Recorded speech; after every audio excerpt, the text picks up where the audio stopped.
It's the Full Court Press with Eric Frandsen and Jason Walker. Welcome back to the to the show that we're doing right now. Following the local teams, breaking down the biggest games with in-depth analysis and team interview. Join the show by calling into 435-752-1069 or text 435-339-0321. It's the Full Court Press. Throws, ends up, yes! Caught! Touchdown! They did it!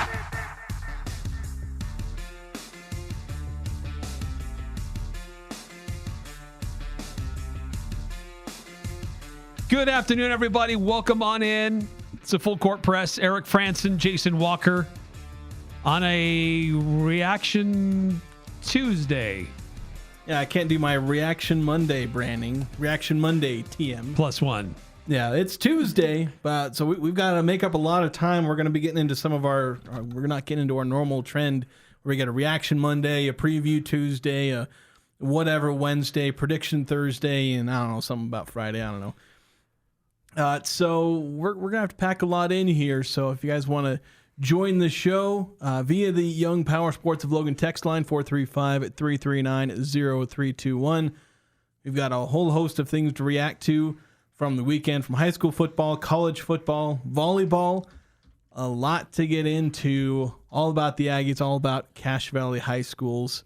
And, of course, their game against UTEP, kind of paramount in our list of topics to talk about today. Yeah, it was a busy Labor Day weekend and the first football game for Utah State.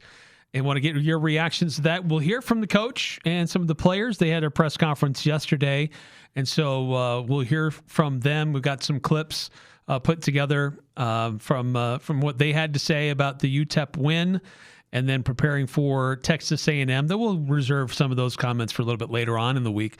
But they reacted to it, but this is a chance for you to react to it as well.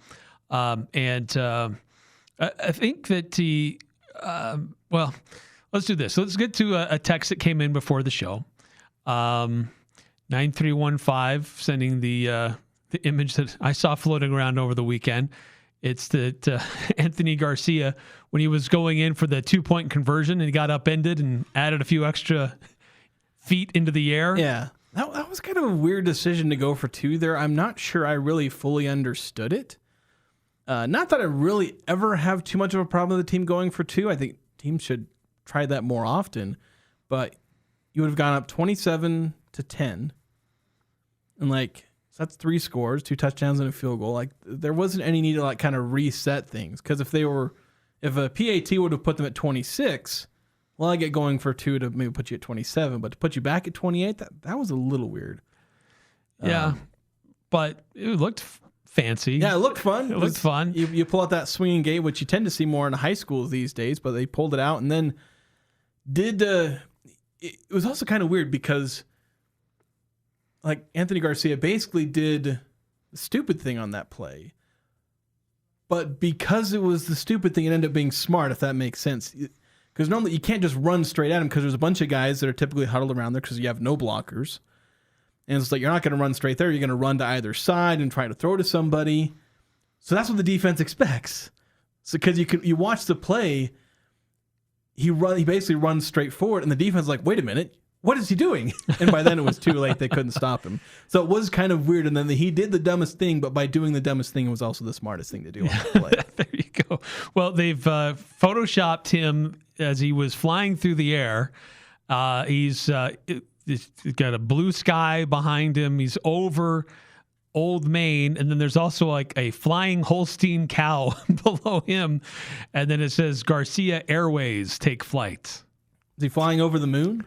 I don't see any moon, but that'd be with the cow. The cow is flying over the moon. Then we also got this from 8968 sent in for the show. In my opinion, last year's team would have lost to Texas El Paso. Aggies look like a much better all-around team this year, especially the defense has improved. I think they would have struggled in a lot of ways, where one of the things I made a point of in my recap, and then I expanded on that in my Monday cooldown. We took a day off the show, but I didn't take a day off for my Monday cooldown. It came out on Monday. So you can go check that out. Yeah, as branded. I can't rebrand that to the Tuesday cooldown. Although I think it did come out on Tuesday once last year. But I expand on that point where tackling, like of all the things that, Utah State significantly improved on from last year, the tackling has to be the biggest thing.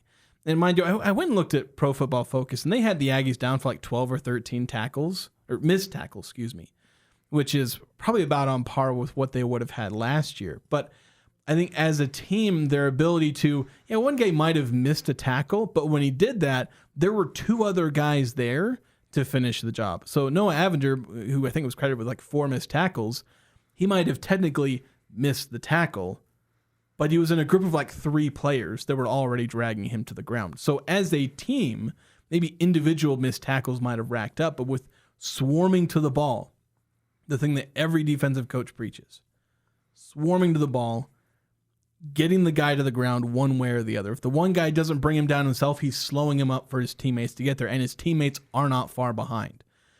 And in some cases where it was just that guy, you had only one guy in the area, most of the time, they wrapped him up, brought him down, laid down some pretty hard hits. This is a much harder hitting team than last year.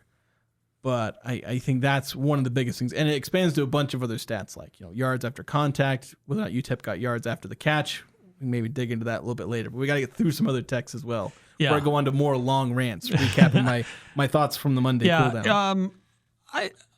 I don't know that last year's team would have necessarily lost to UTEP. It would have been. I think last year's offensive team was probably a little bit more efficient. I think offensively, probably. Because I think you had the wide receivers, a little bit there. Rasul Faison was a very solid running back. So I don't know that I would have totally discounted last year's team just yet in that against that opponent. I think Utah State still would have won. I don't know if they would have won by 12. But because I think UTEP is improving a little bit, but I'm not sure I would necessarily say last year's team would have lost to UTEP. Well, you could have seen it. It could have ended up happening similar to either Temple or New Mexico. I think one of those two games, worst case scenario, it ends up like Temple. More likely, it ends up like New Mexico, maybe win, maybe loss. Yeah. But really close in that sense. In that, I think UTEP would have succeeded a lot more on offense than they did. They would have scored 27, 28, maybe even gotten into the 30s. That's true. With some of the speed they had, with their ability to get yards after the catch generally, Utah State really struggled with that last year. They gave up a lot of yards after catch and a lot of yards after contact in the run game. Now, I don't think UTEP would have scored tons of points because UTEP last year, I don't know if they're going to be much better than they were last year on offense, but they're not a great offensive team. But they have some ways to burn you. And Utah State made a few bad offensive teams last year look pretty good. Yeah. Happened to them a couple of times. And then Utah State's offense, I think last year's offense is probably going to be better than this year's. Jury's a little bit out. Like if we're just going based off of the UTEP game, last year's offense is better than this year's, which is what we were expecting. If this year's offense improves, it can, it could be similar to last year. I don't know if it'll quite eclipse them though. Yeah, and things that we'll still get into over the course of the show here, but Utah State really only had 2 true wide receivers catch passes on Saturday. You had 2 running backs, you had a tight end, you had a converted quarterback, but you really only had 2 true wide receivers catch balls on Saturday. Yeah, and that may be a season-long theme and potential issue because they might only have 2 wide receivers they can consistently rely on. Again, true wide receivers in as far as guys who came into the roster as wide receivers with Brady Boyd and Braden Pegan. I think both can be good. I don't think either are going to be dominant.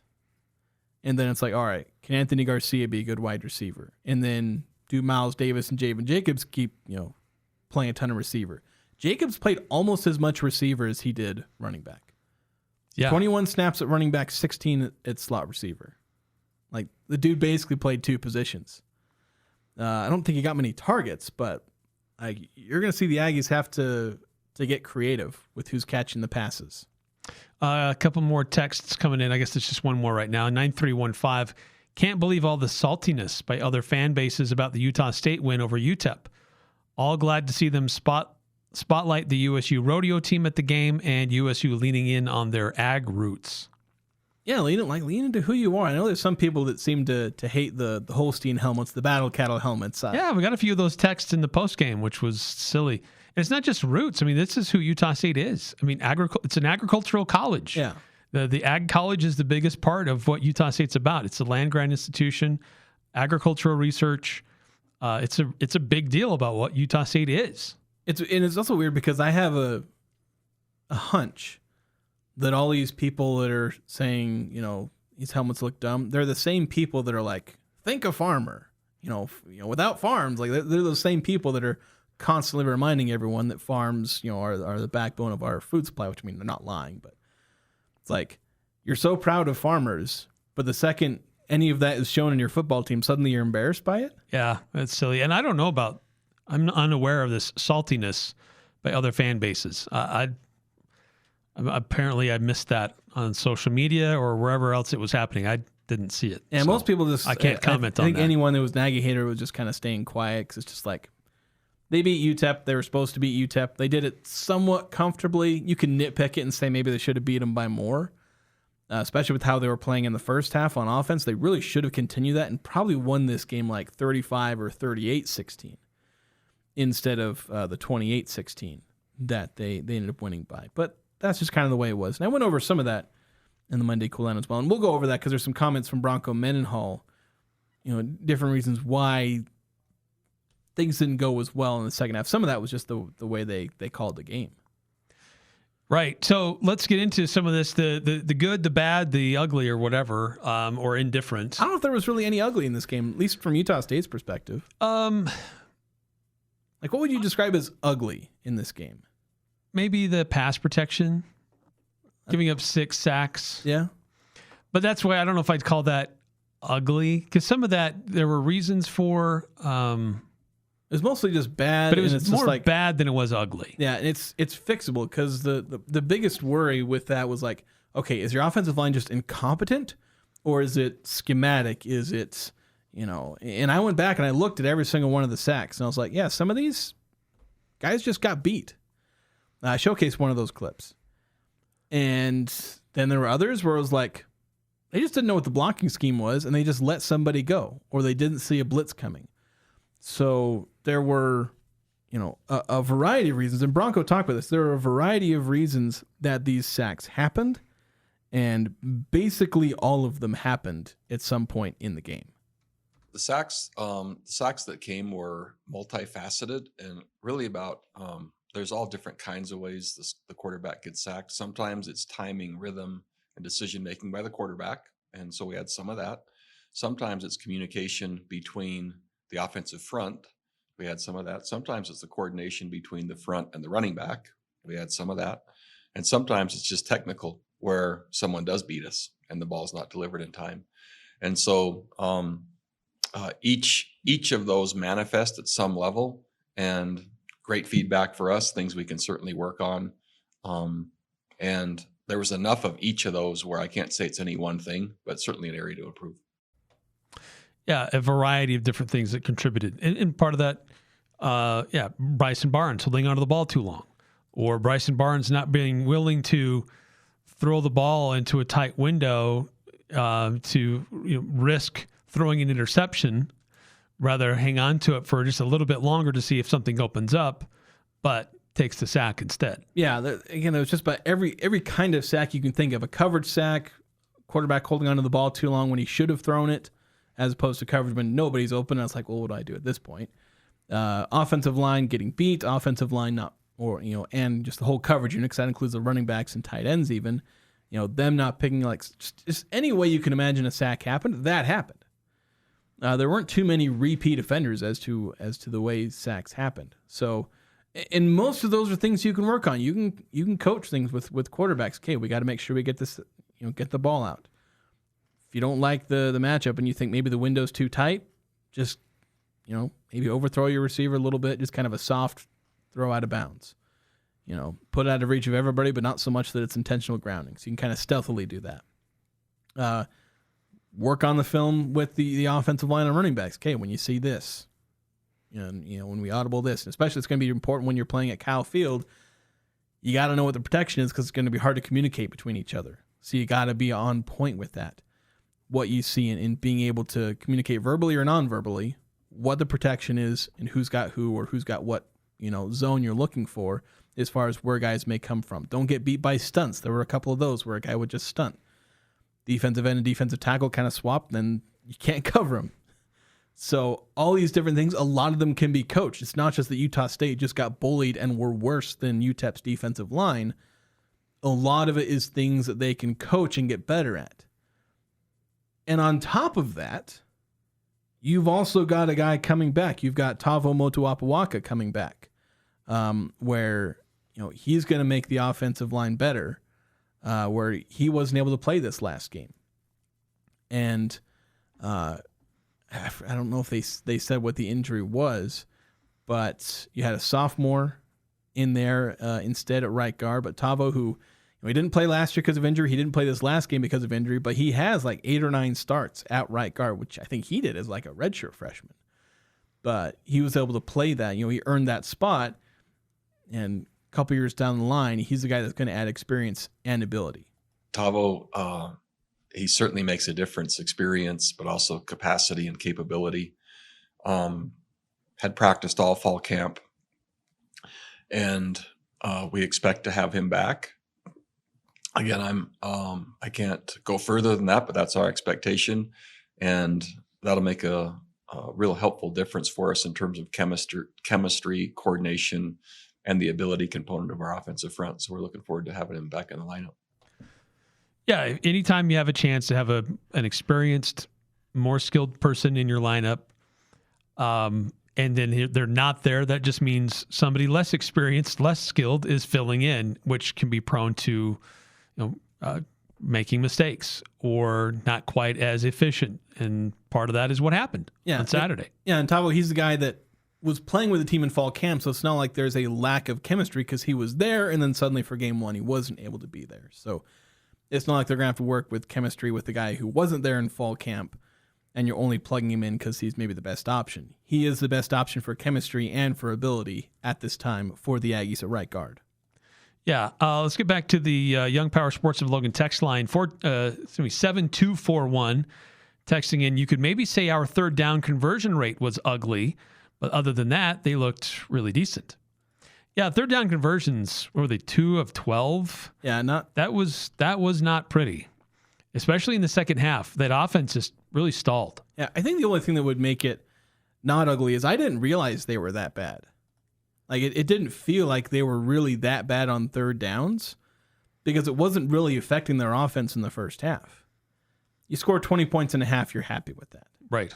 But then they scored 8 points in the second half, and I think that's where lack of third down conversions really started to rack up because they had 5. So I think they had 5 drives where they would have failed a third down conversion. So that they go from 2 of 7 to 2 of 12 in one half. It's like, yeah, that's where things went from bad to again. You probably would call it 2 of 12 third down conversion rate ugly.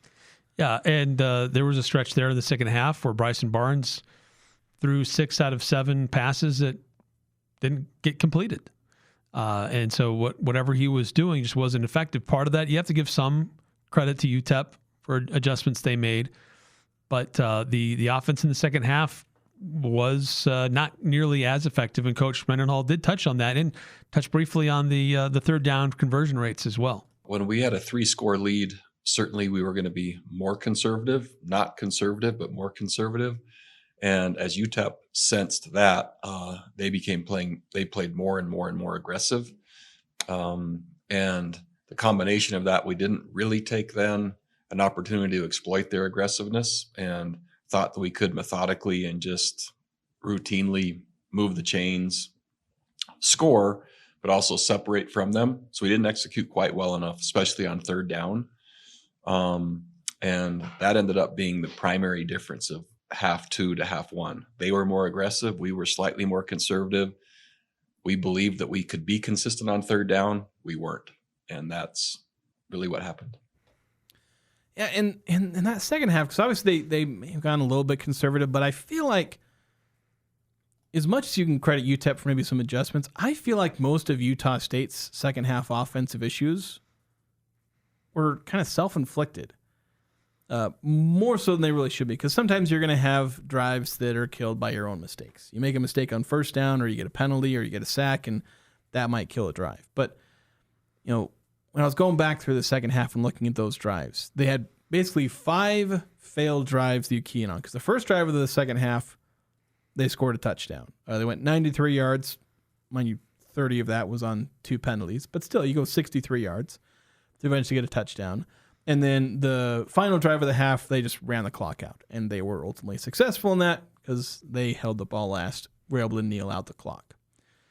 So you have 5 drives, which I think on these 5 drives, they had a net negative of like minus 10 yards or something like that, if you include penalties. They didn't have as many like straight negative plays to lead to that. But you look at those 5 drives. The first one, there was a blown block on a run play. I think it was on first or second down that ultimately leads to a 3rd and 16. And then Bryson Barnes, has to find something, but he was sacked on 3rd and 16. The next drive, they had a holding on what would have been a first down run. They would have gotten a first down, but it was wiped away by holding. And then when they had to replay the down, they kind of botched the screen, led to a 3rd and long, couldn't convert. And the third drive, they actually got a first down, and then they set up a 2nd and 2 after getting that first down, and they drop a 3rd down pass on 3rd and 2. Could have converted. Then on the next drive after that, they set up a makeable 3rd and 5. Bryson Barnes gets sacked on a coverage sack. And then on the 5th drive, they had another play where they had a first down made, but an ineligible man downfield, wipes away the first down catch, eventually end up with 3rd and 15. Couldn't convert that. Almost none of that sounds like UTEP really did a great job on defense. Utah State just apparently decided they weren't going to play offense anymore. Yeah. So many true. Self-inflicted mistakes, drop passes, blown run blocks, penalties, coverage sack, all these different things. All of Utah State, for the most part, keeping itself from staying effective on offense.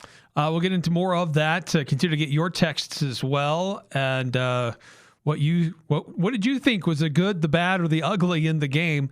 As Utah State did get the win over UTEP, 435-339-0321. Just recapping what happened over the weekend. A very busy weekend, but focusing a lot on what happened with the Utah State Aggies in their season and home opener against UTEP, in which they won 28-16. Cache Valley Ear, Nose, and Throat is thrilled to welcome Dr. Jackson Deere to their team of trusted specialists. Dr. Deere joins Drs. Blotter and Robinette to provide exceptional medical and surgical care for your ears, nose, throat, and related structures of the head and neck. Appointments are now available. Whether it's allergies, hearing, or sinus concerns, Cache Valley ENT is here to help you live the life you deserve. Welcome Dr. Deere to Cache Valley and the team at Cache Valley Ear, Nose, and Throat, now serving Logan, Providence, Tremont, Preston, and Montpelier. This is Catherine Buse with Cache Valley Bank, and we understand that concerns about fraud can weigh heavily on you. Your peace of mind is important to us. That's why we're committed to looking out for you and your family. Our team keeps a vigilant eye on your account. If you ever have concerns or need support, we're just a call or visit away. Whether you need advice or just someone to talk to, our friendly staff is ready to help. We're more than just a bank. We're your neighbors, and we care about your security. Visit your local branch today. Cache Valley Bank, member FDIC. Old McDarrell has a farm, an appliance farm. With down-home country prices and big city selection. E-I-E-I-O.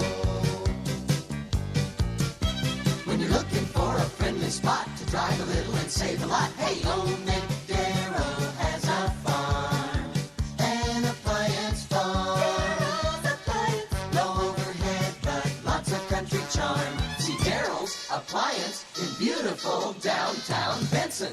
The Aggies, the Jazz, the high schools, the full court press on Sports Talk Radio, 106.9 FM, 1390 AM. The Fan.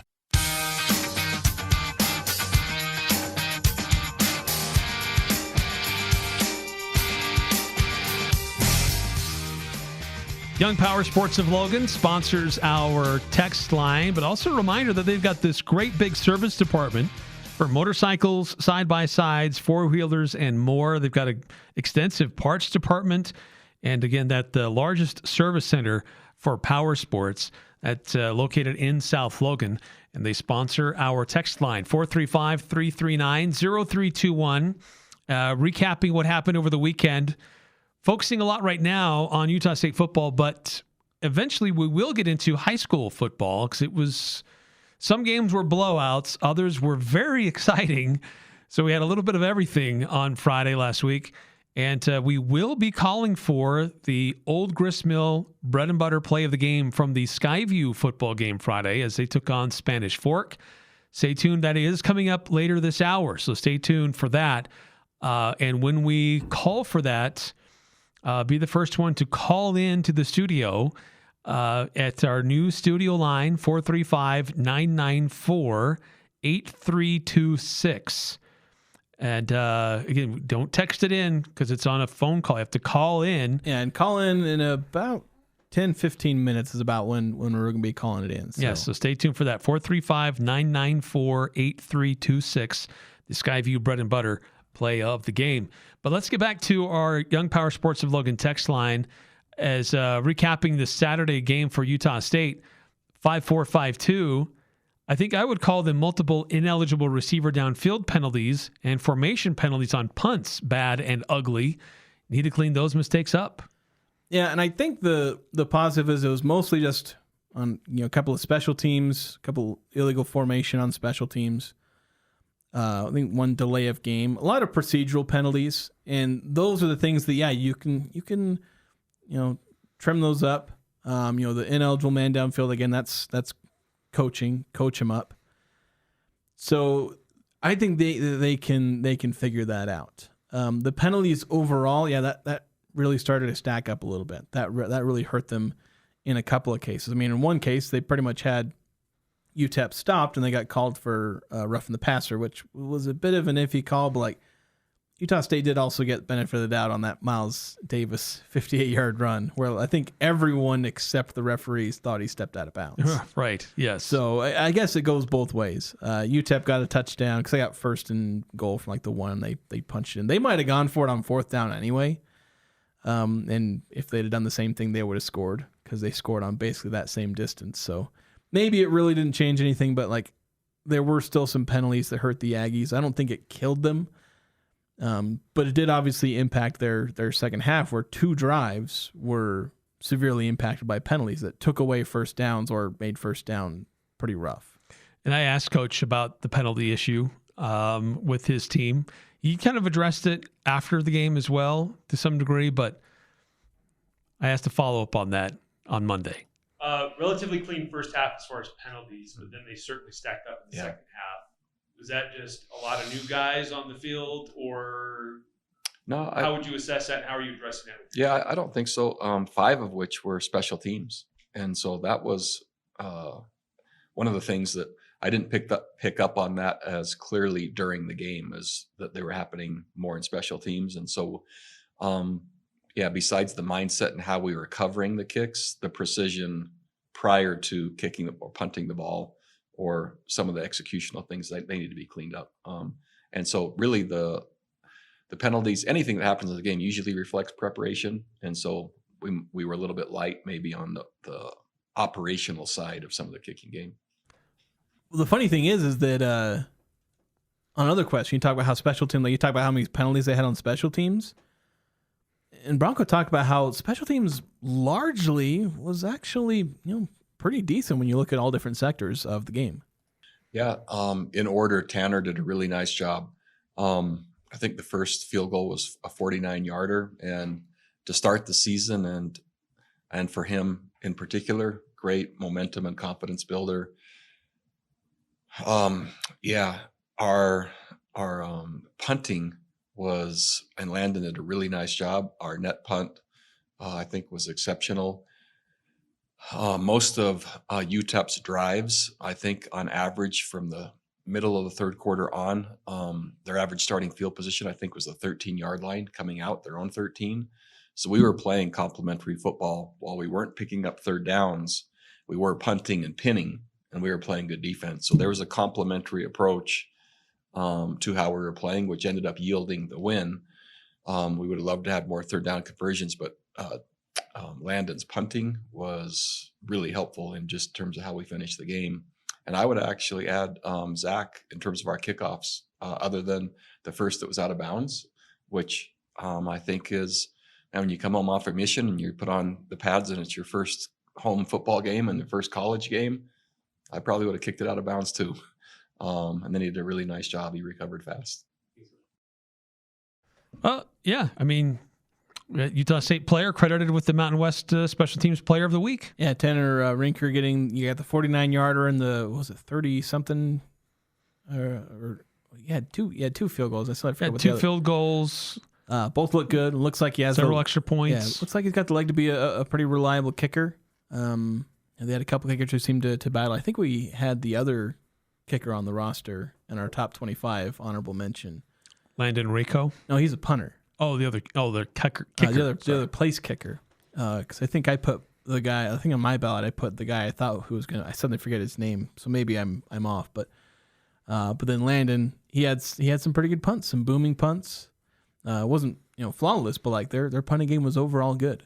Like I think they've got a good special teams. We'll see if their return game is anything special. Miles Davis on kick returns, Javen in punt returns. I think Javen could maybe do some things in the punt return game. He seems to be pretty talented, but I think at the very least the kicking aspect of special teams, the Aggies seem to be they seem to have pretty good players at those positions. Yeah, I would agree.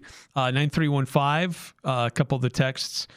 Getting back to how I was unaware of saltiness from other fan bases about Utah State's win, says that there were groups that were not happy that Bronco won, like New Mexico fans, BYU and Utah fans, that were getting more talk on the Wasatch Front with media.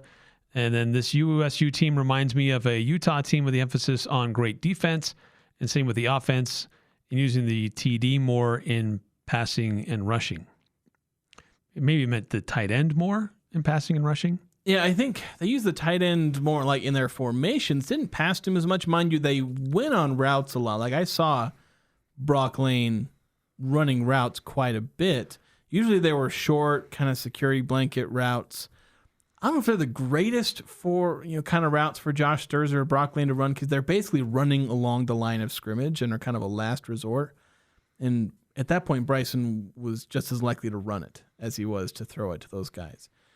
I'd have to go back and double check if they ran any other route concepts with the tight ends. I didn't follow that super closely. And there were a number of times where they had them both in there. Yeah. I sometimes lined up next to each other. I was pounding the desk on two tight end sets. And then they did the thing. They ran two tight end sets. They ran 3 running back sets. Yes. Like they had some exotic stuff out there. They ran 30 personnel. Like, I haven't seen that in a while. They went creative, and as I said, putting running backs at slot receiver, like we talked about. We talked about Javen Jacobs, the ability to not just be a guy who catches the ball out of the backfield and happens to catch passes as a running back, but being an actual receiving back. As it turns out, I kept pumping up Javen Jacobs as this dual threat running back. Turns out Miles Davis is the guy I should have been pumping up. He's basically did what I thought Javen Jacobs would do. Especially in that first half where he had, I think, 68 or 69 rushing yards in the first half, ended up with 88 on the game. And he had 6 receptions for 61 yards in the first half. Didn't actually have a reception in the second half, but still 130 receiving yards, 130 scrimmage yards by halftime. I think 140-something throughout the entire game. They got some versatile guys at running back, at tight end. But I think they'll use the tight end a little bit more. I think things just didn't quite work out in this game the way they were using them. A couple more texts on the Young Power Sports of Logan text line, 5001. The good I saw, more self-awareness, discipline, and the ugly was line execution on both O and D. I think the defensive line did fine, as far as I could tell. I think the defensive line execution was okay. Could they have gotten more pressures? Maybe. They were rushing 3 on half of them. What do you expect a rush of 3 to do? Yeah, they knew that Like Malachi Nelson was not really a scrambler, so they could drop more guys back in coverage. They dropped back to pass, and his average snap to throw time was like 2.5 seconds. Like a lot of times quicker. On most of his passes, it was quicker than 2.5 seconds. You don't have much time to do more than like one move and go against you. Like they weren't really pushing for sacks. As weird as that sounds, like they knew he was going to throw quick, so it was like, all right, drop guys in coverage and be ready to tackle the guy. When they throw the ball. But I think overall, I think defensive line's nice because they got a bunch of different guys there, and they've got some good quality guys there, and so they have some good depth and good players overall. Really nice, a nice luxury to have where we think there's that number of players that can contribute. It allows us to be more fresh, but also more physical, more intense, and competition makes really everyone a better coach or leader. Because there's an inherent drive not only each individual has, but really it drives the way that our team trains and practices, literally, because that depth could change daily based on performance. So that number of players is really elevating the performance of the group, which I think is good for everybody. Yeah, 9 different guys rotated in on that defensive front. Yeah, you got a lot, and it's a 3-4 front, which I was pushing they were going to go to a 4-2-5 or a 3-3-5, but turns out they ran a true 3-4.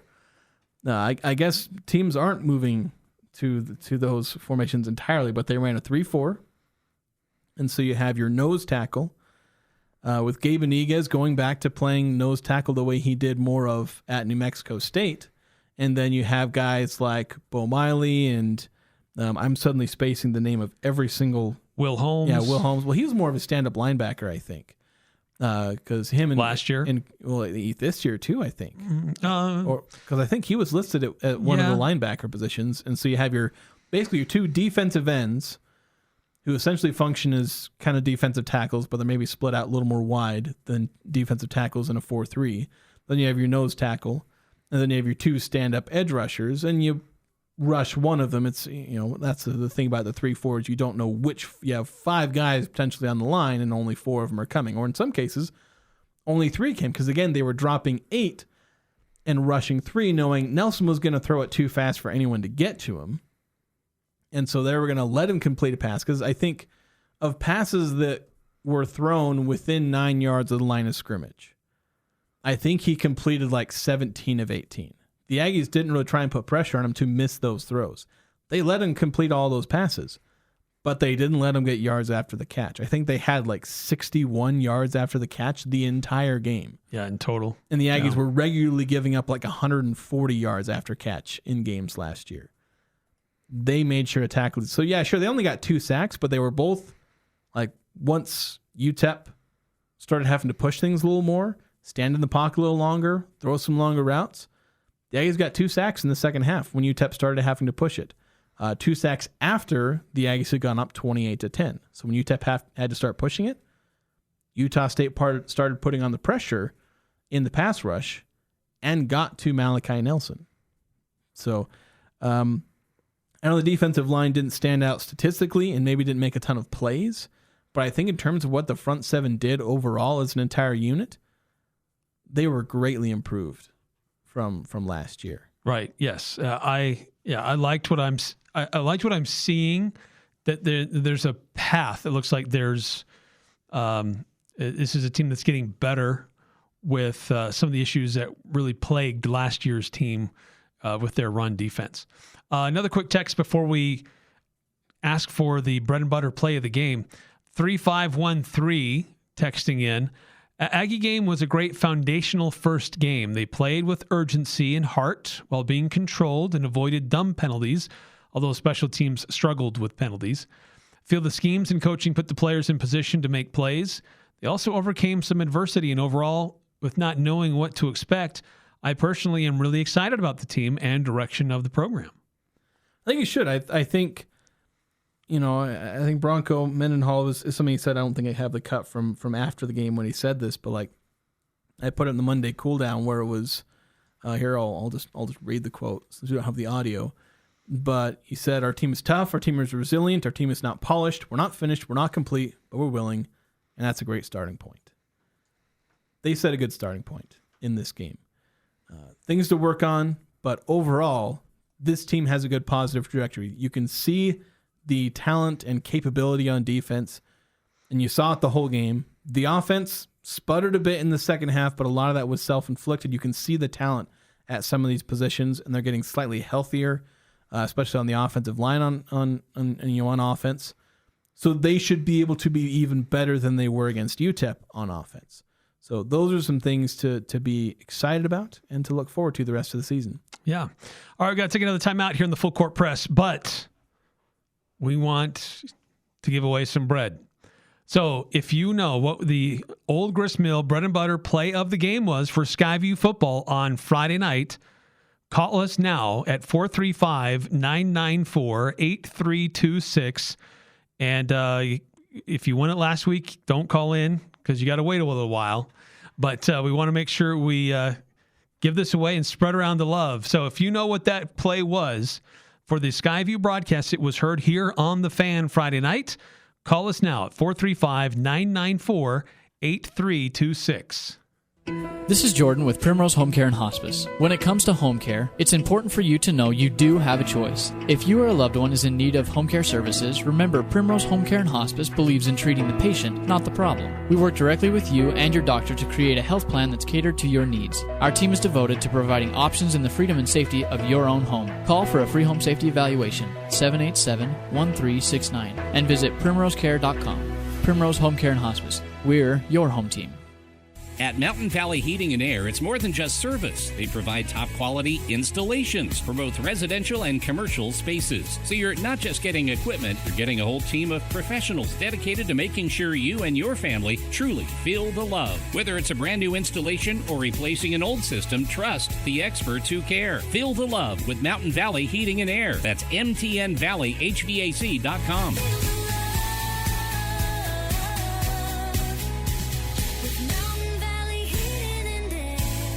This is Ryan at My Mattress. A few years ago, I saw this sign hanging in a gas station. It said price, quality, service. Pick 2 out of the 3. Now, it's funny, and I did laugh, but at My Mattress, we don't even want to do business unless we can do all 3. Price, quality, and service. We have a 90-day sleep guarantee, 90-day price guarantee, and we will answer the phone if you have a warranty concern. At My Mattress, we deliver, we have financing, we strive to be price, quality, and service every day. Isn't it time to sleep exceptionally? Only at My Mattress.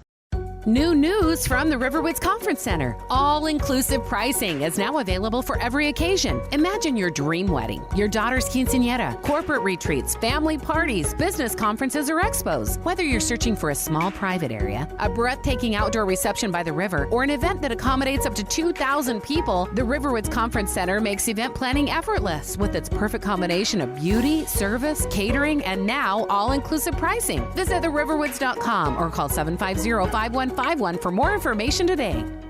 It's time to make the outdoor living improvements you've talked about. Cast-A-Lite in Logan has everything you need to turn your backyard get-together into a backyard event. If you need pavers for a walkway, a retaining wall for your garden, or to reshape a flower bed, or a fire pit to roast marshmallows, think Cast-A-Lite. Their experts will reduce your DIY stress for brick, block, rock, paver, and tile. Go where the pros go. Online at castalite.com. Following the local teams, it's the Full Court Press with Eric Frandsen and Jason Walker.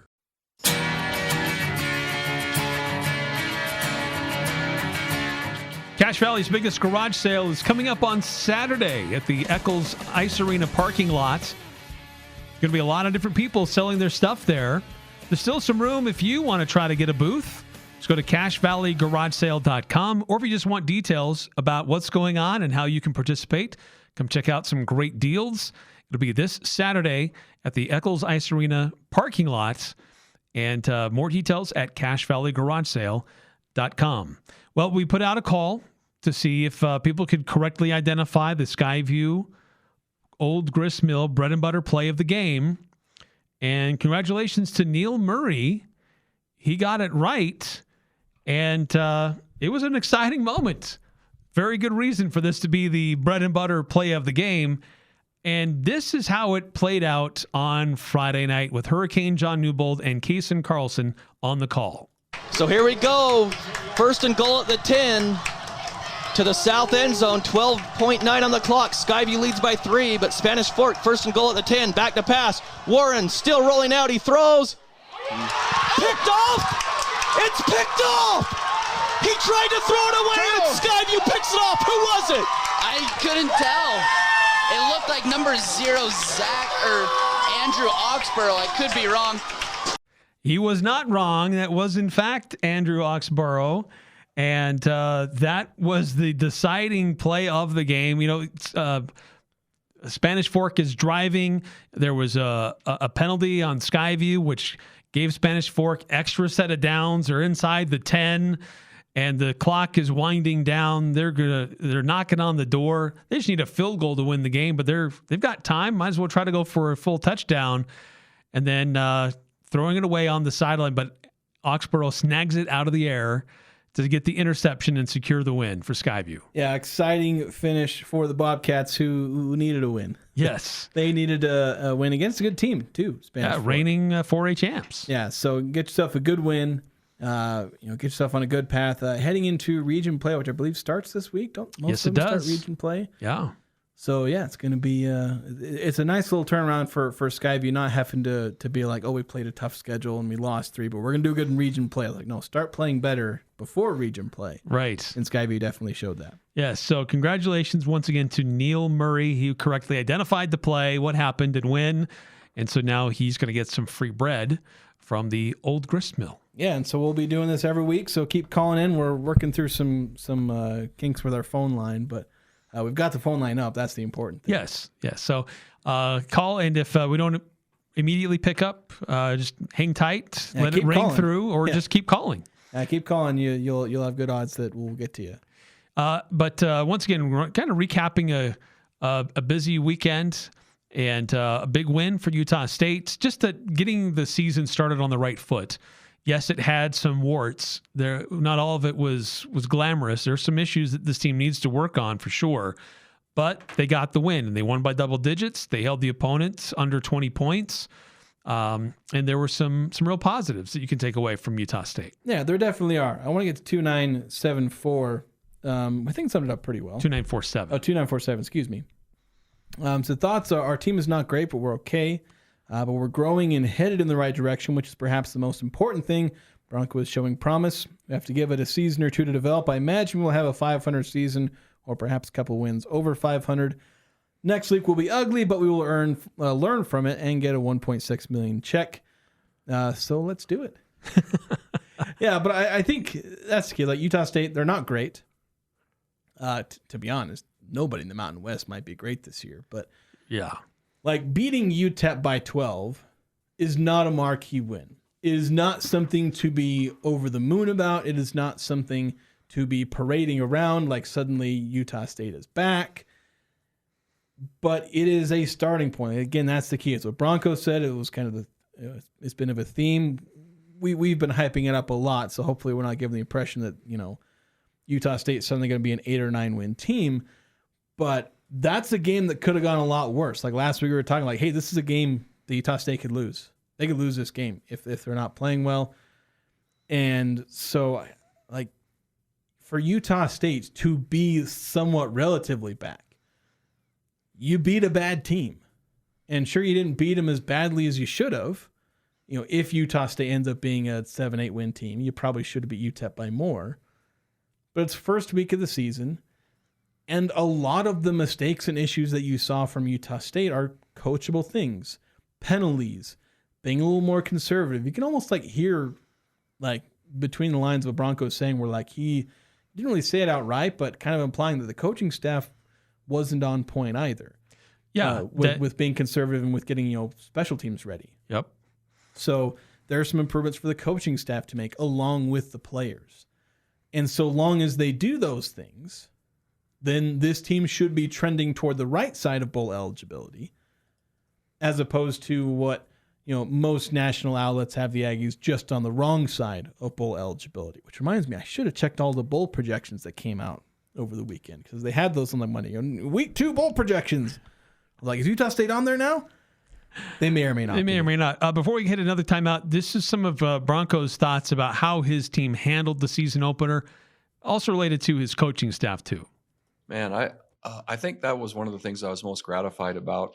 There's a lot of new players on this team, a lot of new coaches, a whole organization is brand new coming together. Families have moved and players have moved and relocated, and there's been a lot of work being put in since December. And they were certainly excited, but it didn't feel too big the moment, and it felt like they were prepared. And while they were excited, I thought they were really workmanlike, and I like that approach. So I thought they handled it really well, probably beyond what I expected in terms of managing their emotions. There were a few procedural things, penalty-wise, that we all saw, and I expect those to be cleaned up. But the rest, in terms of things that sometimes happen of how chippy it might be or unsportsmanlike or some of that nonsense, I think we managed that really well. Yeah, and it's they know that part of that is they got to prepare a little better. They got to dial in some things with the preparation, and that's related to the penalties. Some of that's on the coaches. But generally, he was pleased with how Utah State put together a game plan and executed that well enough to get a double-digit lead at home. All right, quick timeout here on the Full Court Press. Still time for you to weigh in. 435-339-0321. Copiers, printers, service, and supplies are just the beginning.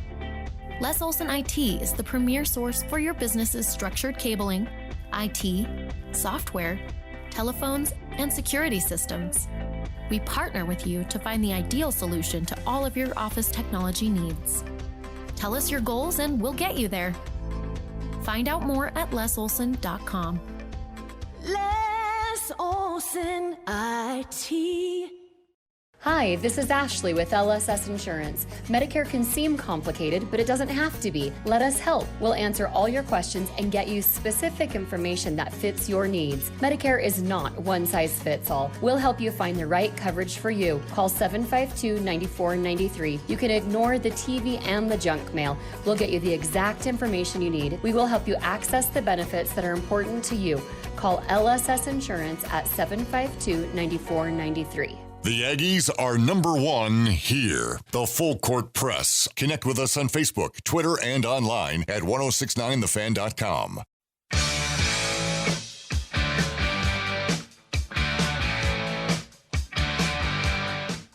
The Napa Gold Filter Sale is underway. It's a great time to stock up and save up to 60%. Filters and oil for your car, truck, semi-tractor, backhoe, track hoe, ATV, side-by-side, or lawnmower. Stock up and save at Napa through September 15th at all Cache Valley locations from Preston to Providence. So another text coming through on the Young Power Sports of Logan text line. 3486 looked like a 5-7 team beating a 2-10 team. Wouldn't necessarily disagree. Like, Utah State is going to be a middling team as far as the national scale, and they beat a team that's probably not going to be good this year. 9952. I'm still not completely sold on Bronco, but I'll give credit when it's due. Loved seeing the excitement on the sidelines, which has been lacking the last number of years. Yes, it was only UTEP, but the spread was 6.5, and the Aggies covered. Can't say that for other Mountain West teams. Yeah, it shouldn't be sold on a team after one game, but we saw things that are trending in the right direction as opposed to things that could have gone a lot worse. One of the things that we did last week is the what we call Pick Six. It's a good chance for us to recap how well we did in trying to predict what would happen for the weekend. So I did pretty well on my score prediction. I predicted the Aggies would win 27-17. What was the final score? 28-16. That's pretty good. I just about nailed that one. So, but in our Pick Six, we've got my 3 lines, your 3 lines. We'll see how we did. First one was combined goals for USU and Utah in the soccer game last Thursday. The line was over under 1.5 total goals for both teams. I took the over, you took the under, and there were 2 goals, so the over hits there. Bryson Barnes, total yards in the game on Saturday. I set the line at 230.5. I took the under, you took the over. He had over that. He had almost that many. He had 229 pass yards. Added some rush yards for good measure. Turnovers forced by Utah State. I set the line at 1.5. I took the under, you took the over. They had the 1 interception. That was it, but weren't many turnovers in this game. Yeah. More on that later. So I'm up 2-1 right now. Graham Livingston receiving yards against Brighton. Over under 70. I took the over. You took the under. He had 135. He crushed it. Yeah, just a little bit. So I'm up 3-1 now. Combined turnovers by both Utah State and UTEP. You set the line at 2.5. We both took the over, but the under hit as Noah Flores' interception was the only turnover by both teams. So technically this last one doesn't matter, but does Nevada score a touchdown against Penn State? Answer is yes. Came with late. 25 seconds Super left. late. If I had lost because of this line, I would have thrown a chair. But that didn't end up making much of an impact. It does make the final tally 3-2, though I would have won the tiebreaker. So even if if we'd gotten another one, I still wouldn't have lost on that one. But still, that's pick 6, and I broke your glorious 2-week win streak. 2 weeks in the spotlight. Yeah, I'm back.